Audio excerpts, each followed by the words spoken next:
Hello, જય માતાજી, જય શ્રી કૃષ્ણ। આજની વાર્તા શરૂ કરીએ પહેલાં વિડીયો ગમે તો લાઇક અને શેર કરી દેજો। ચેનલ ઉપર જો તમે નવા હોય તો ચેનલને સબસ્ક્રાઈબ કરી દેજો। તો ચલો શરૂ કરીએ આજની વાર્તા। ગત અવસર આવે નહીં। નહીં પપ્પા, એ નહીં બને। નારાયણી તાડુકી, તમે દહેજ દઈને તમારી દીકરીને પરણાવવા તૈયાર થયા છો।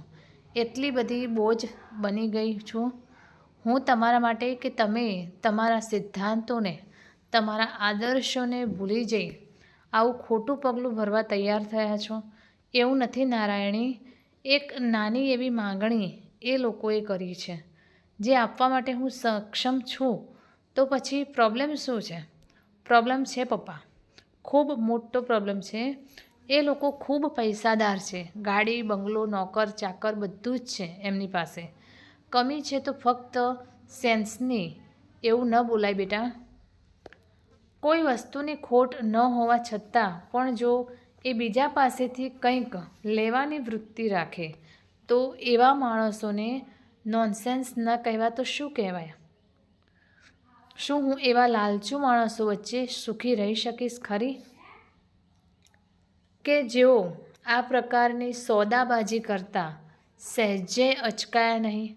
હું દહેજને તદ્દન ખિલાફ છું। મારે તને શું કે તું સાથે આ રીતે મને પરણાવવાનું ભૂલી જાઓ પપ્પા। 26 વર્ષ વટાવી ચૂકેલી નારાયણી દેખાવે મધ્યમ, દુબળી પાતળી અને વાને ઘઉંવર્ણી હોવાથી કોઈ જ મૂર્તિઓ તેને પસંદ કરતો નહોતો। સુકેતુ સાથેની વાતચીત દરમિયાન એવું લાગી રહ્યું હતું કે તેને નારાયણી ગમી છે। આ વખતે નારાયણી અને તેના પિતા સુબોધભાઈના હૈયે એ બાબતની ધરપત થઈ ગઈ હતી કે હવે મામલો જરૂર ગોઠવાઈ જશે। પણ જ્યારે ફોન પર સુકેતુના મમ્મીએ દહેજની માગણી કરી ત્યારે નારાયણીની આંખમાં તિરસ્કારી મોજા પછડાવા લાગ્યા। તેનો ચહેરો શીર્ણ વિશીર્ણ થઈ ગયો। તે જાણે પોતાની જિંદગી જ હારી બેઠી હોય એટલી ગમગીન બની ગઈ। પપ્પા, મને તો છોકરાઓની જાત પ્રત્યે નફરત થવા માંડી છે। મેં હવે નિર્ણય કરી લીધો છે કે હું આજીવન કુંવારી રહીશ। નહીં બેટા, એ યોગ્ય નથી। એક વાત હંમેશા યાદ રાખજે કે દુઃખના તડકામાં ચાલ્યા પછી જ સુખનો શીતળ છાંયડો મળે છે। માટે તું આમ હિંમત ન હાર। તારા માટે ઈશ્વરે તારે લાયક વર બનાવ્યો જ હશે, પણ તેને તારા સુધી પહોંચતા થોડો વિલંબ થયો છે। માટે તું ઇંતજારથી અકળામણ નહીં અનુભવતી। સુકેતુ સાથે લગ્ન કરવાની તારી ઈચ્છા નથી તો હું તને ફોર્સ નહીં કરું। આ બાજુ સુકેતુને જાણ થઈ કે નારાયણી તરફથી લગ્નની ના આવી છે તો તે જાણતા એ ક્રોધે ભરાયો। એ કયા સ્વર્ગની કોઈ અપ્સરા હતી કે મને ના પસંદ કરે? એ તો વાતચીતમાં મને થોડી વ્યવસ્થિત લાગી હતી માટે મેં તેના પર પસંદગી ઉતારી હતી। બાકી મારા માટે તો એકથી એક ચડિયાતી છોકરીઓની લાઈન લાગી છે। મને એ લોકો પાસે આ જવાબની જ આશા હતી। સુકેતુના પિતા શેઠ હીરાચંદ ગુસ્સાભર્યા સ્વરમાં બોલ્યા, તમે બંને મા દીકરો એક સજ્જન અને સુશીલ છોકરીની ખરી કિંમત ન આંકી શક્યા। મારી લાખ મનાઈ હોવા છતાં પણ તમે બંનેએ 1 લાખ રૂપિયાની દહેજ રૂપી માગણી કરી। હવે એ સિદ્ધાંતવાદી લોકો આ બાબત ક્યાંથી માન્ય રાખે? એવી કાળી કલુટી છોકરીને મફતમાં લઈ પણ કોણ જાય? કયા રાજાના કુંવર જેવો આપણો સુકેતુ અને ક્યાં એ લગભગ 50 વર્ષના સ્વભાવે તીખા, વાને ગોરા, 5 હાથ પૂરા એવા સુકેતુના મમ્મી ક્રિષ્નાબેન પોતાનું વાક્ય પૂરું કરે એ પહેલાં એને વચ્ચેથી જ રોકીને હીરાચંદ ઊંચા સ્વરમાં બોલ્યા, બસ ક્રિષ્ના, બસ કર। હવે તું અને તારો આ લાડકવાયો એક દિવસ પેટ ભરીને પસ્તાવાના છો। યાદ રાખજે મારી આ વાતને। મોડી રાત્રે હીરાચંદ સુકેતુને સમજાવવાની કોશિશ કરે છે કે દહેજ તો એક દૂષણ છે. દહેજ લેનાર અને દેનાર બંને ગુનેગાર ગણાય છે. પોલીસને જાણ થાય તો જેલના સળિયા ગણવાનો વખત આવતા વાર ન લાગે. ઈશ્વરની કૃપાથી આપણી પાસે ઘણો પૈસો છે, પછી આવી લાલચ રાખવાનો શું મતલબ? તારી મા તો હવે ઘરડી થઈ ગઈ છે. તેની કાયા કરતાં તો તેની અક્કલ વધારે વૃદ્ધસ્થાને પામી ગઈ છે. તે તો નથી સમજતી, પણ તું તો સમજુ વ્યક્તિ થઈને આ બાબતમાં એનો સાથ આપી રહ્યો છે. પપ્પા, હું મમ્મીની ખિલાફ જ જઈ શકું? વળી એણે જે કર્યું એ યોગ્ય જ તો છે. નારાયણી જેવી કુરૂપી છોકરી માટે સુંદર વર જોઈતો હોય તો તેના બાપે કંઈક તો ગુમાવવું જ પડે ને. વળી એ લોકો કંઈ એટલા ગરીબ પણ નથી કે 1 લાખ જેવી સામાન્ય રકમ પોતાના જમાઈને આપી ન શકે. સવાલ 1 લાખનો નથી, સવાલ સિદ્ધાંતનો છે. વળી આપણે પણ કંઈ એટલા ગરીબ નથી કે એના આપેલા રૂપિયા પર જ આપણું જીવન નિર્વાહ ચાલી શકે. રાત્રિના 12 વાગ્યા છે. તમે બંને બાપ દીકરો શું ક્યારના અહીં બાલ્કનીમાં ભરાયા છો? સૂઈ જાઓ હવે. કૃષ્ણાબેન બગાસું ખાતા કહ્યું. સવારે મારે વહેલા ક્લબ જવાનું છે. ત્યાં અમારો ખાસ પ્રોગ્રામ છે. શું કે તું જરા વહેલો ઉઠીને મને ત્યાં છોડી જજે. વહેલી સવારે કૃષ્ણાબેનને સુકેત પોતાની કારમાં ક્લબ લઈ ગયો. મમ્મી કાર્યક્રમ પૂરો થાય પછી મને મોબાઈલ પર જણાવી દેજો, હું તમને તેડી જઈશ. ઓકે. શું કે તું ચાલ્યો જાય છે. તેના ગયા બાદ ક્લબની સીડીઓ ચડતા અચાનક કૃષ્ણાબેનને આંખે અંધારા આવવા લાગ્યા છે. પગથિયાં તો ફક્ત 12 જ હતા, પણ જાણે 12,000 ચડ્યા હોય એટલા બધાએ હાંફી જાય છે અને એકાએક ચક્કર આવતા તે સીડી પરથી નીચે પડે છે. માથા પર વાગવાથી બેહોશ થઈ જાય છે. જ્યારે આંખ ખુલે છે ત્યારે ખુદને હોસ્પિટલના બેડ પર જુએ છે. એક નર્સ સામેની ખુરશી પર બેઠી કોઈક કાગળોની ઉલટ તપાસ કરી રહી છે. Sister, water please. અરે, તમને હોશ આવી ગયો? પ્લીઝ બેઠા ન થાઓ. તમારી તબિયત હજુ નાજુક છે, માટે સૂતા જ રહો. લો, પહેલાં પાણી પી લો. સિસ્ટર, મને અહીં કોણ લઈ આવ્યું? પાણીનો ઘૂંટડો ગળે ઉતારતા કૃષ્ણાબેને પૂછ્યું.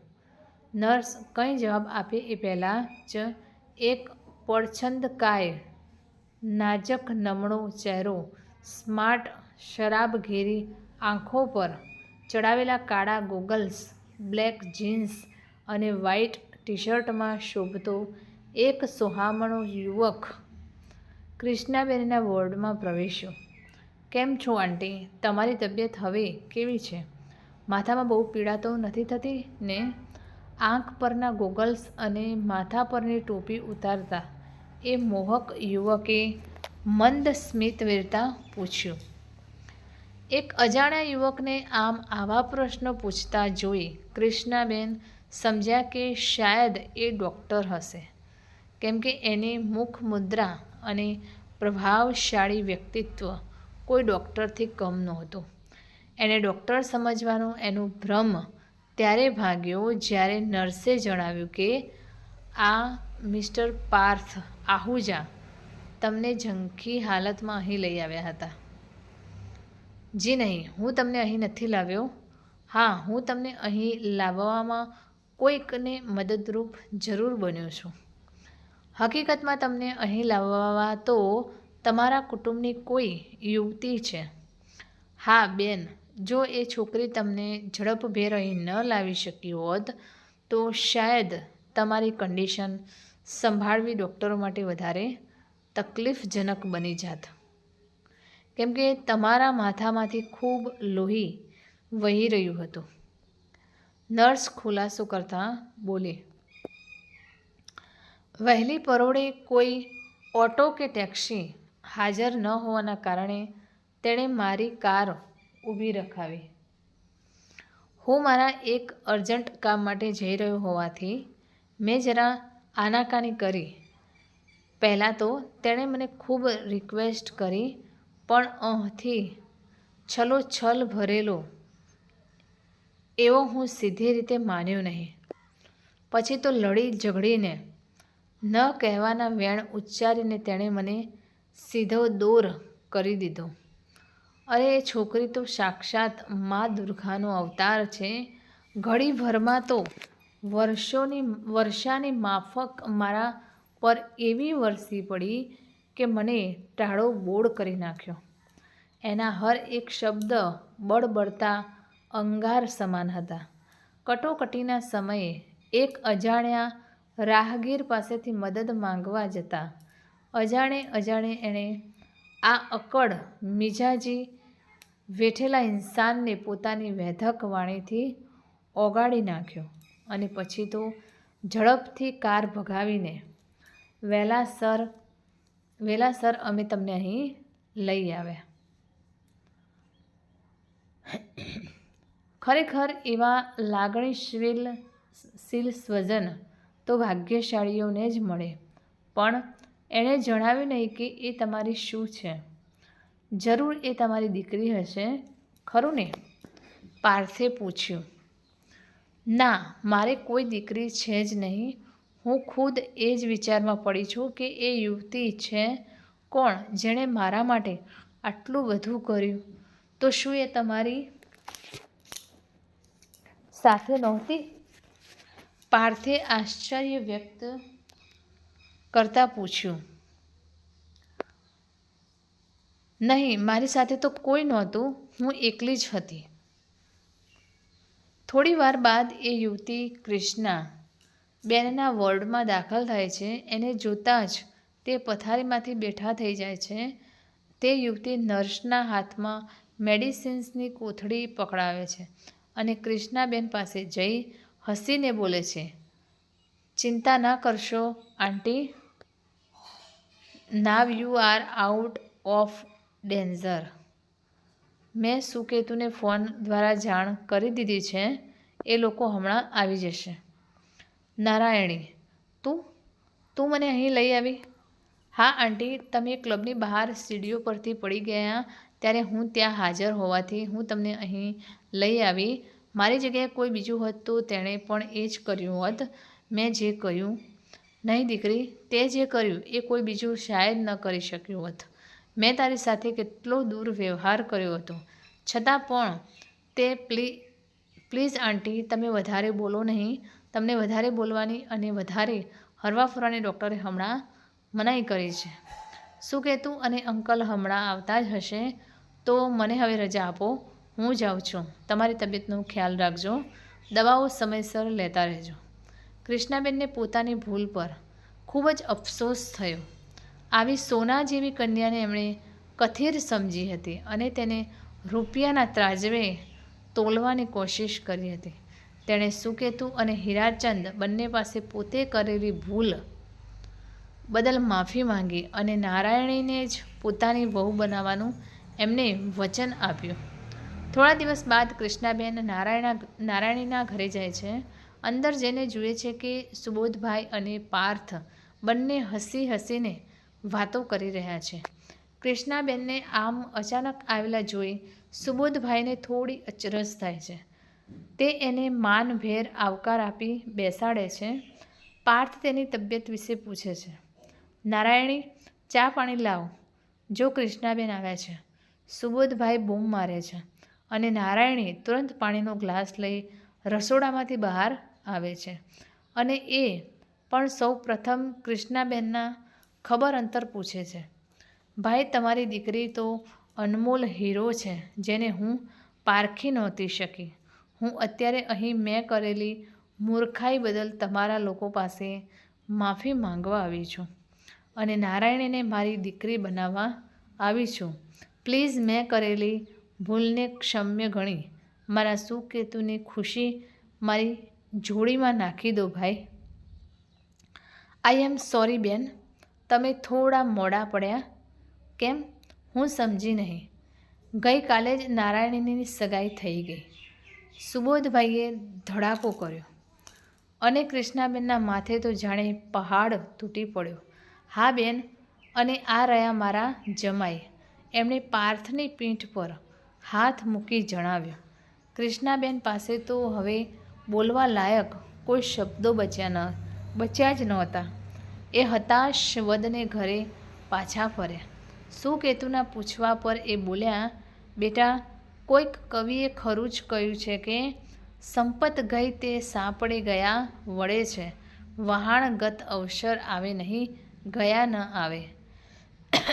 પ્રાણ સમજદાર સુકેતુ પોતાની માતાનું કહેવાનું તાત્પર્ય સમજી ગયો અને લમણે હાથ દઈને નીચે બેસી ગયો. તો મિત્રો, આ કહાની તમને કેવી લાગી તે કોમેન્ટ કરીને જરૂર જણાવશો. અને વિડીયો પસંદ આવ્યો હોય તો લાઈક અને શેર કરી દેજો. ચેનલ ઉપર જો તમે નવા હોય તો ચેનલને સબસ્ક્રાઈબ કરી દેજો. ફરીથી મળીશું આવા જ એક નવા વિડીયો સાથે, વાર્તા સાથે. ત્યાં સુધી નમસ્તે, જય માતાજી, જય શ્રી કૃષ્ણ, હર હર મહાદેવ. Thanks for watching.